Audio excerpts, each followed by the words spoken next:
اخوكم عبد الله مجرش ابو احمد المحامي معروف، تعرفونه محامي ولا لا؟ اي معروف. ابو احمد مطار مشاهده. بسم الله الرحمن الرحيم. بداية أشكر كل من تضامن وحضر إلى دعم سعد الدغر. وحقيقة احنا يعني نريد نوصل رسالة من اعتدى على سعد بهذا الشكل من مجموعة اختصاصها المؤسسة الأمنية التي نثق فيها، هي أصبحت خطر على المجتمع من خلال ما تعرض له سعد وشاهدناه. أمر محزن جدا، وهو شروع بالقتل فعلا، لضربة على رأسه وضربة في جميع أنحاء جسمه.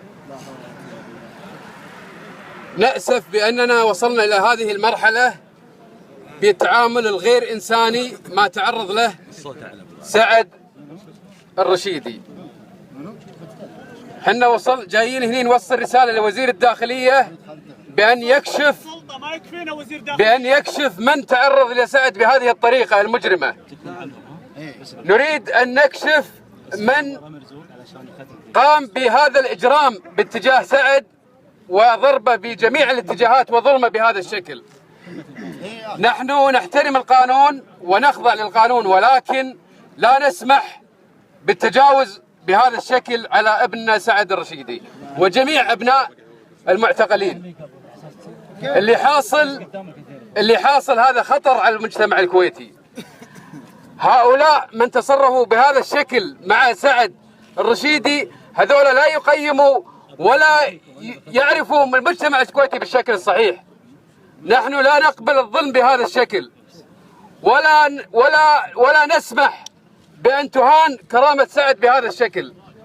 نريد كشف من تعرض لسعد بهذا الشكل، بهذا الضرب، بهذا الإجرام.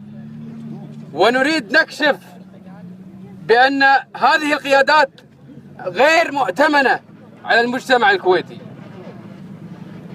وأخيرا أشكر كل من تضامن بهذا المكان، ونتمنى ونؤمن بالقضاء العادل إن شاء الله. راح